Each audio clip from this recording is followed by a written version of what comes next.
Welcome back, everyone, to 305 Takes. Today is our Friday episode where we're going to be previewing week 10 of the NFL. We're going to be talking about some matchups going into the weekend. We even talk a little bit about fantasy football for a little bit, but we're mainly going to focus on the matchups because, guys, we're going to be honest, there's not a lot of good matchups. Not a lot, but we found some key ones that could be very good. Some very good games because last week we had a great slate of games from 9:30 a.m. to the 1 o'clock games. There was a great 1 o'clock game with Texans Bucks. It's kind of hard to beat that. We had the 4:30 game with the Cowboys Eagles game that lived up to expectations. You had the 8 o'clock game, which almost lived up to expectations, but the score wise it did.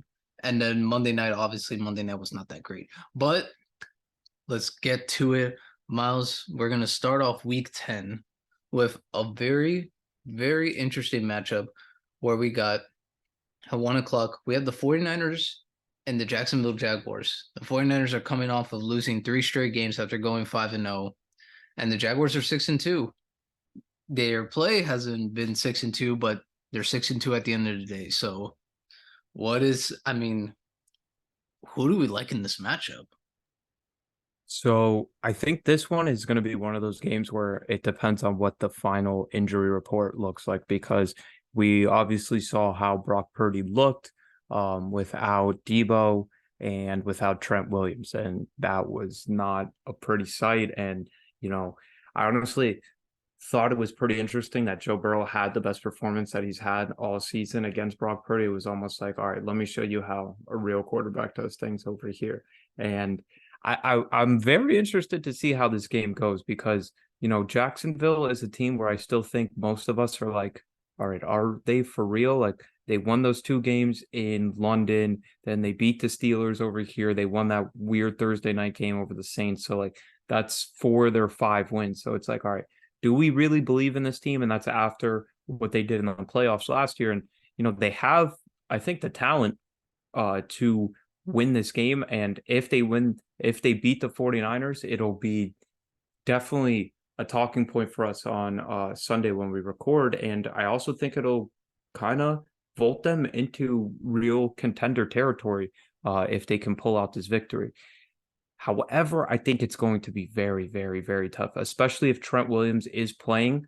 I think it's going to be a tough matchup, but it is San Francisco coming to Jacksonville, and Yeah. San Francisco's had some weird results on the road. We saw that Cleveland game with PJ Walker at quarterback, and they somehow found a way to lose that one. The The Vikings Minnesota game. game, Yep. yeah, the Minnesota game was very weird, and that was one without Debo, and Trent Williams didn't play in that one as well. So I think it depends on the injury report, but I really would like to see the Jaguars put up a good fight in this one, because like I said, I think this would really vault them into contender territory. I feel like they kind of have to also. I mean, this is how you prove yourself to be one of the upper echelon teams, especially with the AFC having the Kansas City Chiefs, the Cincinnati Bengals, the Buffalo Bills, the Baltimore Ravens. And there's a lot of good teams in the AFC, and for you to put yourself in that conversation, you have to win a game against San Francisco and one of these top tier teams to show that, hey, this is what we're made of. You had a test earlier this year against Kansas City. They lost a game. So I think this is a good game for them to bounce back. I would love to see the offense be more consistent for them, just because they got Calvin Ridley, but bro, he barely gets the football. He barely gets the football. It's And even like, to your point, Jacksonville has won 11 of its last 13 regular season games and 12 of the last 15 games overall that they've played. And still, I just don't hard 100% to have believe in faith them. in them. Yeah, that game last year against the Cowboys, they won off of a pick six that was tipped, and that Chargers game in the playoffs, I think we've kind of both agreed the Chargers lost that game more than the Jaguars won that game because, bro, how do you score 28 points straight and then you just can't do anything? So, that was insane. But I I just want to know with the Jacksonville Jaguars, like, can they get on a roll like they did to end last year going into playoffs? Because I love the way they looked at the end of last year with not that much talent. This year they added some more, so that'll be there. And in terms of the 49ers side, I'm actually very curious to see how Chase Young is gonna look with this defense. I mean, you have the two Ohio State ends, Joey Bosa, Chase Young. If they put them together on the same side, maybe try to like put some different schemes on there. So maybe try to give the offensive line a couple of different looks, and who knows, maybe this. That's gonna be really interesting. That's what I'm probably looking forward to most on San Francisco's side. So they had $202 million guaranteed to just the three of Nick Bosa, Eric Armstead, and Javon Hargrave. Now you add Chase Chase Young Young. to that mix, and then you still have guys like Fred Warner, probably the best linebacker we have in the NFL. And this is it's gonna be a fun matchup because Jacksonville is getting back Greg Robinson. He's gonna go back into the starting lineup at left tackle. They're gonna move Walker Little, who they had at left tackle, to left guard. So we'll see if they're going to have continuity and that chemistry that's required for good offensive line play. And now you have probably one of the deeper defensive lines that you're going to see across the NFL and talent across the Yeah. board in that regard. And then the Jaguars, they are tied for the league lead in takeaways. They have 18 on the Yeah. NFL They've season, been but getting. they have the second most in the NFL in giveaways at 13. And I don't think they're going to be able to get away with that. And that happened in their last game against the Steelers, where they Bro, they turned the just ball gave over away the twice in the football. yeah, they turned over the ball twice in the red zone. Trevor Lawrence threw just a terrible interception in the end zone. So, that doesn't come back to bite you when the opposing offense is led by Kenny Pickett on the other side. But And when you Mitchell have Trubisky, the biscuit. yeah, and you have Kyle Shanahan on this side with potentially a full offensive unit with Debo projected to come back, McCaffrey good to go for this game, and then we'll see what happens with Trent Williams. So it'll probably come down to, can the Jaguars block, which if they can, then can they not turn the ball over? And if they can do those two things, then I think there's a really good shot that they win this football game. Yeah. I feel like if they do a lot of rollouts to really extend Trevor Lawrence's time in the pocket, I feel like that could very much help, considering, like you said, one of the deeper defensive line with Javon Hargrave, Nick Bosa, Chase Young, you have Eric Armstead. There's a lot of names on that defensive line. So I think some rollouts, just give Trevor Lawrence like those extra 1 or 2 seconds, because who knows, that could probably be the difference maker in this. And I also want to see actually how him and Evan Ingram are actually going to approach this, because Evan Ingram has that trust with Trevor Lawrence. And like you mentioned, Fred Warner. Will Fred Warner be on him? Will it be a safety? And if so, it's like, all right, what is Christian Kirk going to do? What is Calvin Ridley going to do? They have some solid pieces, but I would like to see that. Just because, I mean, if you ask me personally, I we talked about it like on Monday about the Bills, like kind of, yeah, I thought you said it peaked, and the Jaguars beat the Bills. Even in that game, I was like I was like, well, the Bills, I mean, I'm not really too high on them. The Jags I'm high on, but you barely escaped that game. And so I do want to see the Jags play better, because I feel like they could be right there with some of these teams. Because I do think if they get a matchup like against Baltimore, I feel like they have the team that matches up well with them. But who knows? That always happens in the NFL, because one day I could be completely wrong. But let's move on to our Nets game at 1 o'clock to talk about the Ravens. We have the Baltimore Ravens against a division rival, the Cleveland Browns. We began this year talking very highly of Cleveland after seeing a lot of their games and their defense, and especially Myles Garrett leading the charge. And now they're going to play Baltimore, who's been playing like the best team in the NFL for like the past 4 weeks. So I don't know about you. This is the most excited game I am for this week, just because this is an AFC North game, and these games, I don't know what to expect. One team can be up by like 7 points the whole game, and then the final score is 9-7. And it's a rare second divisional matchup where you can't really base anything off of the first divisional matchup, because it was a rookie quarterback making his first career start, and his stats in that game were 121 passing yards, 52% completion rate, and a 25.3 passer rating in a game where they lost 28-3. And that's what happened in the original matchup we had against with Cleveland going up against Baltimore. And honestly, for me, I'm looking at this Ravens team.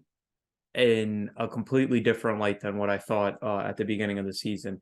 They've had some very, very impressive victories, and when they're at home, they're a really tough team. We've seen them throttle now the Lions and the Seahawks at home. They took care of the Browns already this season, with the rookie quarterback. And I kind of expect them to win this game. The way their defense has been playing and just how inconsistent Cleveland's offense has been, the things that I think the game is going to come down to, obviously, what are we going to get out of Watson? And he had statistically his best game of the season so far. Granted, it was against the Arizona Cardinals and their non-existent defense, to put it politely, but can they produce big plays? Because they're not going to have Nick Chubb, but can they produce big plays through the passing game? And, Amari Cooper still had a pretty solid season considering all the turmoil that they've had at the quarterback position. He's already over close to over 700 yards receiving on the year, caught a touchdown last week against Arizona. But this Ravens defense, who, they've really turned it around ever since they acquired Roquan Smith at the beginning of last year. They signed Jadeveon Clowney from Cleveland, and he's had a bounce back year. I mean, they signed Kyle Van Noy off basically the street. This year, he had a strip sack in last week's game against Seattle. Like, they're just getting a lot of production out of this defensive line from a couple of different players. And then, you look at what they have in the secondary, and they were banged up to begin the year, but now they're starting to get healthy. They have both of their corners back. Marlon Humphrey's back in the lineup. I think I saw a video that Marcus Williams was returning to practice. I don't know if he'll be available for this game, but we'll see. We'll see about that one. And, I think this is a really bad matchup on paper for Cleveland, but I also think it's a matchup where they're going to try to throw everything at them because they can't afford to fall too far behind in this AFC North race. We've already seen them lose to the Ravens and the Steelers in games. Well, not the Ravens game because they had DTR at quarterback, but that Steelers game, the offense just kept turning the ball over, and Pittsburgh's defense was basically able to dominate and win that game by itself. And then for this one, it's going to have to be, can the Browns control Lamar Jackson? Because they go man-to-man coverage a lot, which is smart because, if you bring extra, They yeah. have Newsome, they have Ward, they have a And lot. if you bring extra defenders to pass rush, that more likely than not, that means Myles Garrett's going to get one-on-one protection on his side. And then Denzel Ward has allowed just a 24.2 passer rating in man-to-man coverage this year, which is number one in the NFL.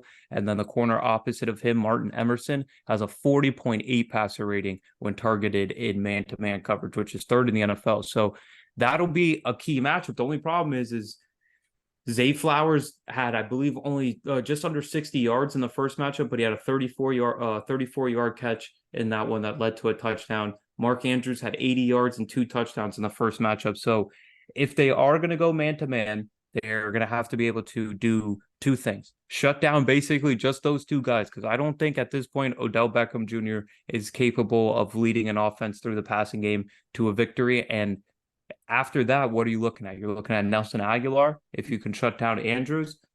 And we don't know if Rashad Bateman's going to play. He's questionable as of right As now. always. Yeah. And obviously you have their big play threat, like you said, Mark Andrews. Mark Andrews is such a valuable weapon to the team. I feel like if you could take him out, I feel like you have a very good chance of beating the Ravens. But at the end of the day, we also know what can the Ravens do very well? They can run the ball. So do they want to run the ball more than anything and go back to that Ravens offense where it's just like 40 runs, 18 pass attempts, maybe And now they got a new weapon with Keaton Mitchell, who Keaton went for Mitchell. over 100 yards in his first game, being active last week. And then we'll see how his role increases as the season goes on, because a lot of people in Ravens training camp were saying he looked like the most impressive running back, and then suffered a hamstring injury to start the season. So he was on This is the still with 4-week Gus IR. Edwards and Justice Hill right behind him. So they could even throw more bodies just to like say, we don't care if we get like 7 yards rushing in 4 plays. We're just going to throw bodies, bang it out with them, and maybe make this an ugly game. But I do think the same thing at the end of the day. I do think the Ravens win but I wouldn't be surprised if the final score is like 10-7 because Ooh, I actually lean opposite. I think this could get into territory where we're seeing like trick plays and a couple busted coverages here and there. I think I if we're for me, I would honestly lean towards the over just because of how familiar these two teams are going to be with each other, that there are going to be chances to exploit them. I just don't know if we have the playmakers in this game that are going to make it happen. that's the thing. I'm like, all right, if could you take away Mark Andrews? Zay Flowers I like, but obviously last week the game was way out of hand really early, so Zay Flowers stats were not going to be as good as what they normally are. I like Odell a lot, but I don't know, like you said, if he can lead a passing offense. Rashad Bateman, I don't know if he's playing. Then for Cleveland side, you have some playmakers, but it's just can your quarterback get you to football? Yeah, That's the thing. So it's like, all right, facts. there's playmakers on the field. I just don't know which group is actually going to be good. So I, man, I don't know because I really like Cleveland's defense, and we talk so highly of them. Like they can make a playoff push because their defense is so good, but it's just the offense. Like Yeah, the and what offense hurts them is. is not having Nick Chubb. Because if they could have had that duo of Nick Chubb and Jerome Ford, that would have really And helped even if they brought Kareem Hunt back after the bye week too, like to get him back into the offense, then a okay, then you're three-headed kind of cooking monster. with something. But it's just even I just don't get what they do in the passing game because Njoku is such a weapon sometimes, but They then just sometimes he'll don't just be non-existent. And then non-existent. Elijah Moore cannot be your second receiver. I'm sorry to tell this. Like I don't know why they thought that was a good idea. Yeah, I was really high on Elijah Moore coming out of college, but Yeah, as a slot receiver, not as my receiver too, though. just imagine in Ole Miss it was AJ Yeah. Brown, DK Metcalf, Elijah Moore. That was like the core that they had, Yeah. and they were good. And I was like, man, if Elijah Moore could just get more opportunities, I feel like he could be a real solid two. And obviously that just hasn't happened yet. Yeah, I think that ship has sailed, but I do think this will be a fun game, and I'm looking forward to this AFC North battle. Definitely a good game, and I think now we could probably get to our last matchup, which is involving not an AFC North team, but NFC North team in the Detroit Lions, who are going to be playing the Los Angeles Chargers, coming off a game where they kind of just rolled over the New York Jets like pretty easily, and it was not even close at all.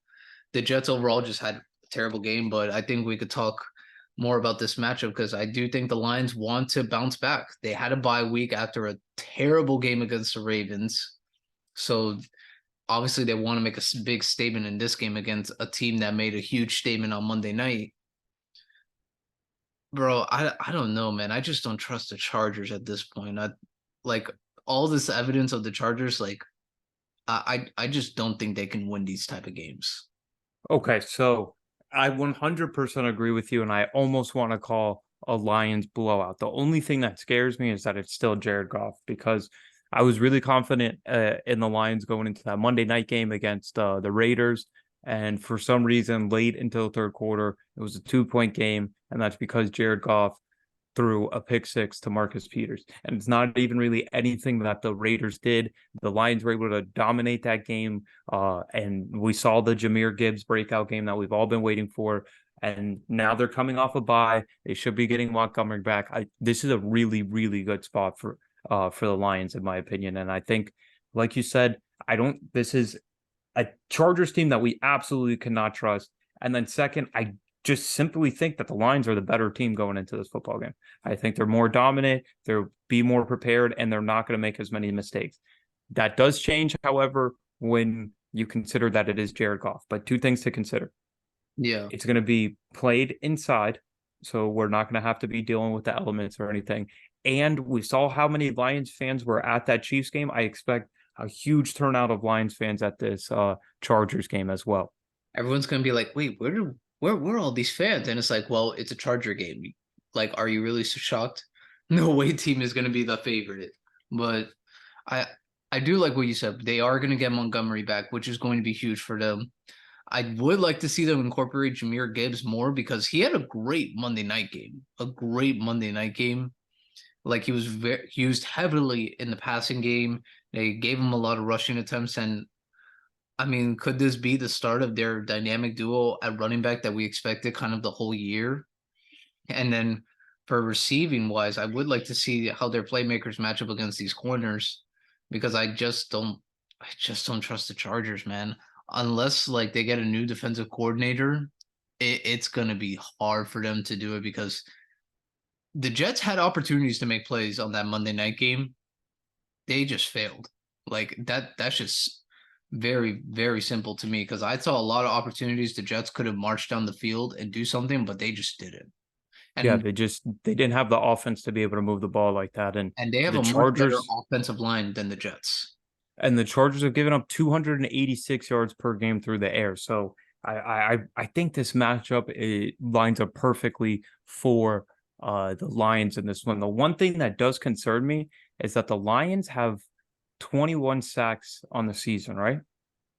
But they've gotten 18 of those 21 sacks in 3 games. Yeah, They got 7 against the Falcons, 5 against the Packers, and 6 against the Raiders before the bye.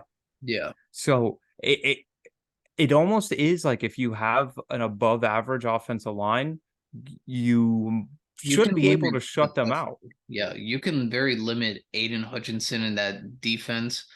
I mean, what does help the Chargers now, at least Austin Eckler is like he's fully healthy. Yeah. Yeah, Fully he is healthy. fully back. You have Keenan Allen. You still have Gerald Everett. You have a good amount of Williams. We would like to see Quentin Johnson show up. Well, I mean, he hasn't had that game yet. The only thing that also hurts him is still is that Justin Herbert is not fully healthy. Yeah.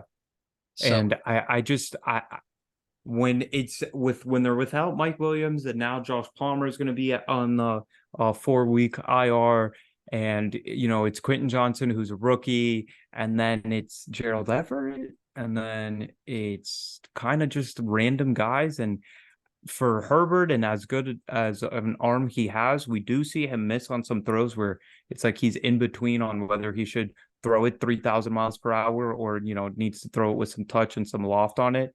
And I think really the only receiver that he has like legitimate chemistry with is Keenan Allen. that's his. So when you're able to focus more of your attention in the game plan on Keenan Allen and then don't have the chemistry of a Mike Williams, who is an amazing 50-50 ball winner and has the chemistry already with Herbert, I think it makes their offense a little bit more predictable. But like you said, it didn't really help the Jets, whose defense I do trust, and at corner I do trust as well.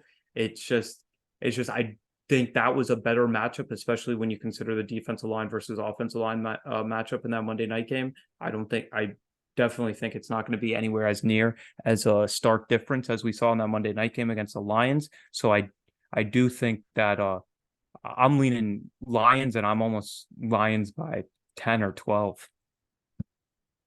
Man, I should think it Vegas has potential to be be a blowout. this man? It's not that we don't like the Chargers, everyone. It's just we can't trust them. It's like no matter what games that we expect the Chargers to to do well, play great football, they just don't. It's Yeah. nothing against them. It's like they're either behind the eight It's ball so early in the game and they have to play catch up the whole time, or they play great for 3 quarters of the game, but in the fourth quarter they shrink. So it's one yeah. of the two. I just don't know which version I'm going to get. Yeah, and I'm gonna go with the Lions, a team that I trust a little bit more, and I think that just a better football team going into this matchup. Yeah, I 100% agree with you on that one. But now I think we can move on. We talked about our matchups for the week, and now we'll give you guys a little bit of a fantasy football update. So last week, me and Miles were both able to come up with the W, moved up in the standings, and now the standings are as of this. JP and I are tied at 7-2. You have Miles in second place by himself at 6-3. You have 3 teams at 5-4, 2 teams at 4-5, and 3 teams at 3-6. 2 game separation, and we got. I mean, it's week 13 or 14 that the regular season ends for us, and then we got the wild card bye, and then the wild card, the semifinal, and then the final. Yeah, so like week 14, there's still 4 weeks left with a 2 game separation. Oh well, 5 weeks if you're including this week. So there's there's definitely room there. Definitely a lot of room. Is there anyone that's like kind of scaring you at the moment that you feel like they might be like a dark horse? I mean, JP's team is pretty solid. I mean, I have James Cook on another team, so I don't trust that and his receivers. Uh, you know, we'll see how Puka goes the rest of the year, and he obviously has Tyreek, but being in first place, he does have a little bit of a cushion, but he does, like you said, have you right there on his tails. And honestly, only reason you're not in first is just because of the points for. So I wouldn't say that there's anybody that I'm scared of. I'm just scared of, for me, for example, for my team suffering like an unexpected loss. Like I'm kind of nervous going into this matchup just because I usually don't have a projection where I'm 32 and a half points projected to win by. So like I don't want one of those games where it's like, all right, someone got hurt in the first quarter or something happened where my team loses. And then with just how jumbled up and condensed our standings are, I mean, we have three teams tied for fourth right below me, two teams tied for seventh, and three teams tied for ninth. Those are all the teams And that it's are a directly below and it's me. a two So game separation, two yeah, games. so I that's the thing that worries me is just like a 2 week losing streak, and you might go from being in third place in my case to being tied for seventh and really in like ninth place. Yeah, so it's definitely kind of scary. The one thing I will say I am worried about this week because bro, I'm facing Pete and he's second in points. I'm third in points. And I just found out the T. Higgins is not going to play. So I just want to like put myself like in a ball and like cry, bro. Cause it's like, oh my gosh. As soon as the 1 week I don't have to face Kelsey, and then I'm like, cool, I got almost everyone else except AJ. Like I can Yeah, do good. I'll be fine. And psych. that's it's like, oh, Yeah, and I'm a little bit concerned about my team just because, I mean, for this week, I'm going with the triplet of Geno Smith, Kenneth Walker, and Tyler Lockett. And I mean, Seattle has been so up up and and down. down this season. Like, I don't even know what to make of this team. And then I have Debo coming back, and I'm gonna have the stack of Debo and McCaffrey. So, like, especially this week, my stakes really ride on what Seattle does on offense and what San Francisco does on offense. You So also have it could the come back to stack bite of me. Montgomery and Laporta. Yeah, I do have that stack, but I mean, I get that Montgomery's going to be a little bit more fresh because he's had time to heal from the injury, but after seeing what Gibbs was able to do, not only rushing the ball, but through the passing game as well, I don't understand why they wouldn't start riding the hot hand, especially of the rookie. Me too, but we saw it last year. DeAndre Swift and Jamal Williams. They love Jamal. And same Yeah. thing with this year to start the year. They love Montgomery. I'm just like, it's nothing against like those two running backs, but it's like you have DeAndre Swift, you have Jameer Gibbs. Like these are big play backs. Like they can score from almost anywhere in the field. Yeah, so I'm a little bit concerned about my team because I feel like my projections are always going to be good, but I'm just one big hit away or one tweak knee away from okay, I'm going to be sweating out the rest of this matchup. I mean, you do have Jalen Hurts on a bye, which is good for you. So that way it does help. So at least he could get healthy and for his next week matchup when he plays the Chiefs. Yeah, that'll be fun. And I mean, hopefully Gino just can chill with the interceptions this week.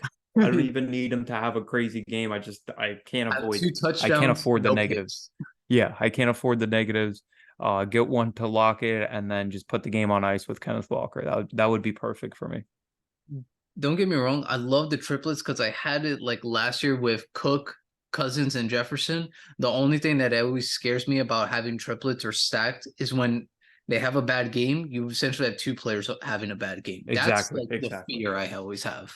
exactly.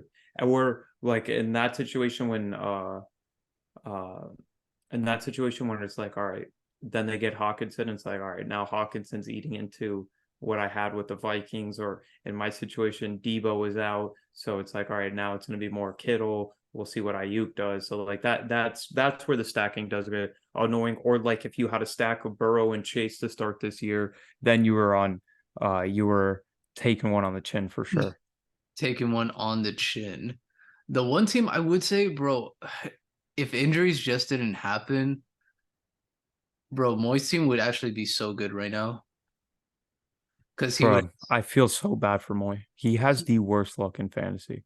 because he has Jefferson and he got hurt. He has Devon Achane, he got hurt.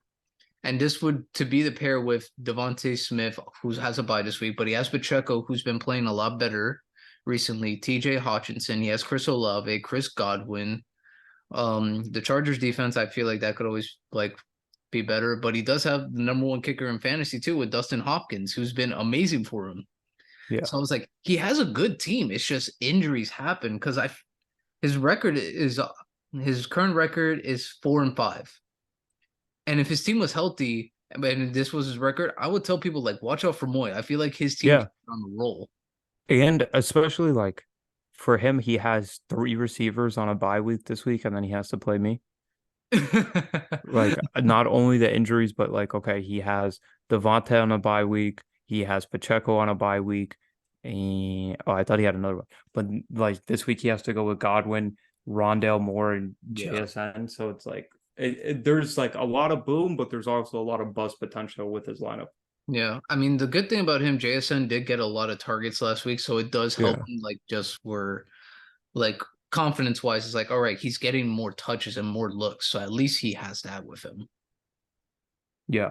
So I think there's definitely it's going to be a fun rest of the regular season and determining how these standings shake out, and especially because the top two seeds get a bye going into that first week of the playoffs. Bro, that's the thing I'm kind of also nervous about. I'm like, man, do I like because I want to go into the playoffs with like a good matchup. It's like, okay, do I maybe kind of want to tank 1 week, give someone the bye because I really like this matchup and I could get rid of And that. let these heavyweights duke it out. Yeah, I get you.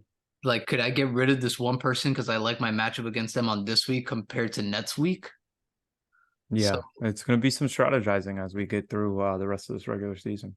man, I just hope it works. Because after like last year, the buy helped you because I forgot like what was your you had like a great projection, but you had an off week that week, like on the first. I think I would have lost to every playoff team that was playing in week one But if I didn't have the bye.